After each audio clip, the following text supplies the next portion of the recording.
그리고 2018년 미중 무역 전쟁이 터지고 1년 동안 고통스러운 횡보와 하락을 거쳤지만 절대 리먼 브라더스의 가격대로 오지 않았습니다. 그리고 1년 뒤 코로나 바이러스가 찾아왔고 팬데믹 사태가 터지면서 폭락이 옵니다. 폭락이 왔는데도 2016년에 주가까지는 내려가지 않았습니다. 안녕하세요. 웅덩이 매매법 레버리지 ETF 장기 투자자 디벨로몽입니다. 어제 요즘 미국 증시의 변동성이 정말 미쳤다는 말밖에 나오지 않는데요. 하루 급등, 하루 급락을 계속 반복하고 있는데 일단 큰 틀에서 말씀드리면 불확실성 때문입니다. 그러면 이 불확실성에 대한 요인들은 어떤 것들인지 살펴볼 텐데요. 오늘 영상에서는 먼저 오미크론이 가장 확산되고 있는 국가인 영국에서 오미크론 첫 사망자가 나왔다는 소식과 연구 결과 오미크론 변이 바이러스의 효과를 보려면 기존 우리 대부분이 맞고 있는 2차가 아닌 3회, 즉 부스터샷까지 맞아야 효과가 있다는 연구 결과가 있어서 가지고 왔습니다.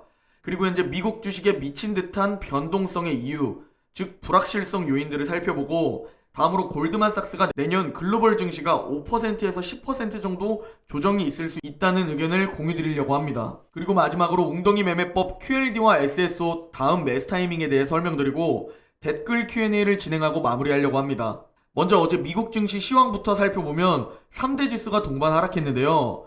FOMC를 앞두고 불확실성으로 인한 매도세가 큰 역할을 했습니다. 시장은 현재 이번 주 FOMC에서 나올 매파적 메시지에 대비하는 흐름이 보이는데요. 그리고 오미크론 우려도 함께 나타나며 위험 회피 분위기가 조성돼 전반적으로 부진한 모습을 보여준 것입니다. 다우는 0.9% 하락, 기술주 중심의 나스닥이 1.4% 하락, S&P 500은 0.9% 하락 마감했습니다. 화면을 보면 장 막판에 확 떨어진 모습을 볼 수 있는데 불확실성에 대비해 매도세가 나온 것으로 추측됩니다. 그리고 파월의 기자회견 때까지는 이런 관망세와 불확실성에 대한 매도세의 모습이 보일 듯 합니다. 금일 맵을 좀 살펴보면 혼조세를 보이고 있는데요. 어제 미국 증시는 오미크론의 영향을 받았다고 보이는 이유로 화이자와 모더나가 크게 상승해 주었다는 겁니다. 그리고 빅테크, 금융주, 반도체 섹터가 안 좋은 흐름을 보여주었고 엔비디아, 테슬라, AMD가 크게 하락했습니다. 애플은 프리장 때만 해도 시총 3조 달러를 찍나? 라는 이슈가 있었는데 아쉽게 터치하지 못하고 2% 하락 마감했습니다. 미국 10년물 국채금리는 1.42로 떨어지는 흐름을 보여주었는데요. FOMC 후 파월의 기자회견이 끝나고 움직임이 어떻게 흘러가는지 지켜봐야 할 듯 합니다. 금일 공포지수는 28입니다. 아직 S&P 500 지수는 21선 위에 있는데 공포지수는 28이라는 게 아이러니합니다. 결국 우리는 파월의 기자회견까지는 불확실성으로 인해 변동성과 지지부진한 모습이 이어질 듯 합니다. 현재 시장이 우려하고 있는 부분, 두려워하고 있는 부분, 불확실성에 대한 요인들을 정리해보면 먼저 오미크론 변이, 그리고 테이퍼링 가속화. 테이퍼 가속화는 일정 부분 시장에 반영되었지만 파월 기자회견 후 시장이 어떻게 반응하는지 봐야 하고 금리 인상에 대한 우려, 마지막으로 인플레이션에 대한 불확실성입니다. 이와 관련한 뉴스들을 가지고 왔는데요. 먼저 오미크론 관련 소식입니다. 영국에서 첫 오미크론 사망자가 발생했는데 어제 시장에 이 부분에 대한 두려움이 반영된 듯 보입니다. 제가 항상 말씀드리지만 현재 오미크론은 처음에 우리가 알고 있는 전염력은 높지만 증세는 최대한 가벼워야 한다는 것입니다. 여기서 전염력까지 높은데 증세 또한 델타와 별반 다르지 않다면 인플레이션은 더 잡기 힘들어지고 경제성장 둔화까지도 이어질 수 있는 악재로 보입니다. 영국 런던에서는 코로나 신규 감염자의 44%가 오미크론 감염자라고 합니다. 하루 이틀 안에 오미크론이 우세종이 될 것이라는 전망이 나오는데요. 영국에서는 지난달 27일 처음 오미크론 변이가 확인됐고 어제는 하루 오미크론 변이 감염 환자가 1,500여 명이 보고되었습니다. 오미크론 누적 감염자는 4,700여 명으로 늘었고요. 보리스 존슨 영국 총리는 오미크론의 증상이 가벼운 생각은 잠시 제쳐두고 전염력이 매우 강하다는 것을 인지해야 한다고 말했는데요. 이로 인해 영국 정부는 오미크론 변이 대응책으로 부스터샷 접종의 속도를 높이는데 총력을 기울이고 있습니다. 올해 연말까지 부스터샷을 모든 성인에게 제공하겠다는 방침을 밝힌 상태죠. 꼭 얼른 통제가 되어야 인플레이션과 앞으로의 경제 성장에 좋을 텐데 이 부분은 기도하는 수밖에 없어 보입니다. 그리고 오미크론 변이의 등장으로 최근 여러 연구 결과들이 나오고 있습니다. 거의 대부분의 연구 결과의 공통점은 부스터샷 접종이 오미크론 변이에 대응하는 최선이라는 겁니다. 다행인 점은 극소수만 입원을 하고 있다는 점, 그리고 무증상이거나 기침, 피로감이 증상이라는 점입니다. 이 부분이 그나마 정말 다행이라는 생각인데요. 하지만 2차 접종만으로는 오미크론에 대응할 수 없다는 연구 결과들이 나오고 있는 상황입니다. 2차 접종만으로는 예방 효과가 크게 떨어진다는 연구 결과들이 나오고 있고, 3차 접종, 즉 부스터샷은 예방 효과를 상당히 끌어올리는 것으로 나타났습니다. 이제 2차 접종이 아닌 3차 접종이 기본이 될 것이라는 생각이고요. 지금 이 미친 변동성의 원인 중 하나는 파월이 인플레이션을 잡기 위해 매파적 분위기로 바뀌었다는 건데요. 한국 시간으로 16일 새벽 4시 30분에 FOMC 기자회견이 있습니다. 우리는 이 부분을 정말 중요하게 봐야 합니다.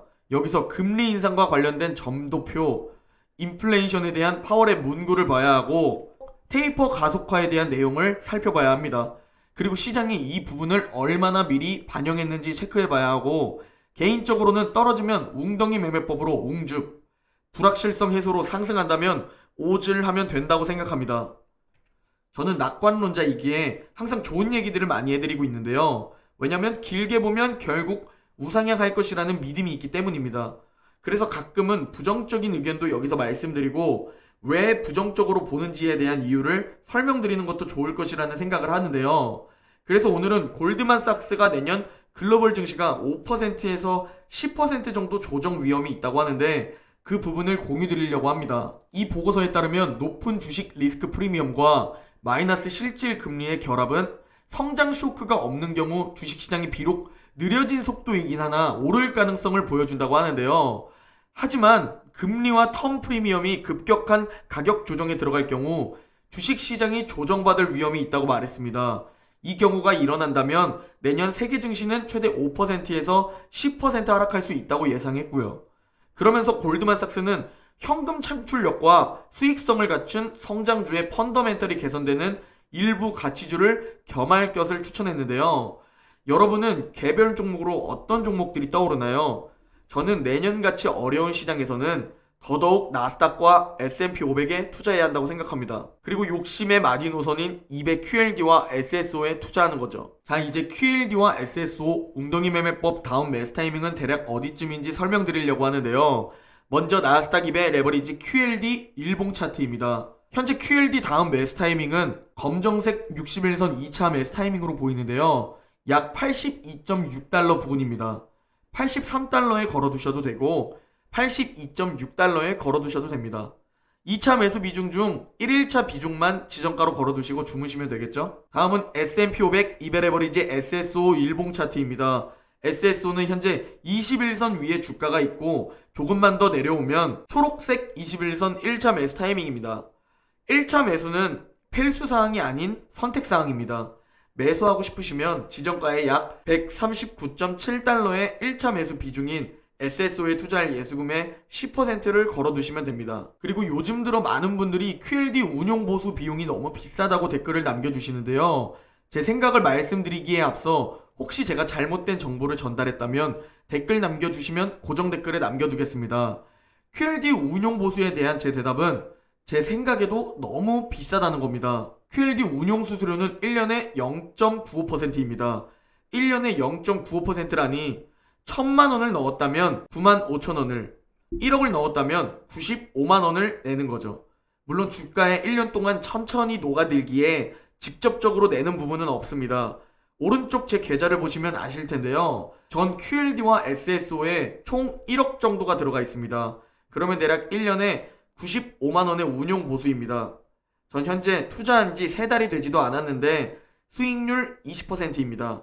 물론 웅덩이 매매법으로 저점에 들어갔지만 저것을 보면 운용 수수료가 비싸지만 충분히 그 수수료를 내고 투자할 만하다는 거죠. 우리가 지금 투자하는 종목은 미국 나스닥과 S&P 500을 추종하는 200 레버리지입니다. 1년으로 보면 하락하는 애도 있을 수 있지만 장기적으로 5년으로만 봐도 10년에 한 번 오는 운 나쁜 시기가 아니라면 그 수익을 보고 있을 겁니다. 그 수익을 QQQ와 SPY의 약 2배 정도로 보고 있겠죠. 그리고 QLD의 최근 10년 연평균 수익률은 40%입니다. 앞으로 계속 매년 40% 오른다는 의미가 아니라 최소 앞으로 10년을 바라봤을 때 운용 수수료 0.95%가 아까워서 투자를 안 한다면 2030년에는 그 수익률을 보면서 그때 그냥 투자할 걸 하면서 또 후회만 하고 있을 겁니다. 2007년에 상장된 QLD는 약 2달러의 주가가 시작됐는데요. 출시 후 리먼 브라더스를 만났습니다. 우리가 저 안에 몸담고 있었다면 3년간 진짜 죽고 싶었을 겁니다. 만약 후에 저 폭락이 오면 댓글로 거의 모든 분들이 디벨롭몽 죽여버리겠다, 레버리지 투자한 자의 최후, 이런 협박과 조롱이 난무하겠죠. 그걸 이겨내는 자가 1000명 중 1명인 거고, 그 투자자가 경제적 자유를 이루는 겁니다. 그리고 2018년 미중 무역 전쟁이 터지고 1년 동안 고통스러운 횡보와 하락을 거쳤지만 절대 리먼 브라더스의 가격대로 오지 않았습니다. 그리고 1년 뒤 코로나 바이러스가 찾아왔고 팬데믹 사태가 터지면서 폭락이 옵니다. 폭락이 왔는데도 2016년에 주가까지는 내려가지 않았습니다. 저 폭락들을 실제로 겪은 QLD는 상폐되지 않고 15년간 41배의 수익률을 보여주고 있습니다. 미래는 알 수 없으나 저 정도의 퍼포먼스를 보여주는 종목에 운용수수료 0.95%는 비싸지만 충분히 내고도 투자해야 한다는 생각을 가지고 있습니다. 내 돈을 지키면서 가장 수익을 극대화할 수 있는 종목에 사고팔고가 아닌 바이앤홀드 전략으로 2배 레버리지이기에 무지성 적립이 아닌 리스크 관리를 위해 웅덩이 매매법으로 적립하면서 경제적 자유를 이루려고 발버둥 치는 겁니다. 실제로 장기 투자를 성공하기 위해 내 피 같은 돈을 지키기 위해 귀찮더라도 오를 땐 즐기고 웅덩이에서 줍줍 파는 투자자가 되어야 한다는 겁니다. 오늘 영상은 여기까지입니다. 제 영상이 도움이 되셨다면 구독과 좋아요, 댓글 한 번씩 꼭 부탁드립니다. 파월 기자회견 이후 주가가 떨어지진 않을까 걱정하시는 분들도 계시겠지만 이 또한 지나갈 겁니다. 그리고 우리는 떨어지면 줍줍해야 하는 거죠. 모두 행복한 하루 보내시고 내일 영상에서 뵙겠습니다.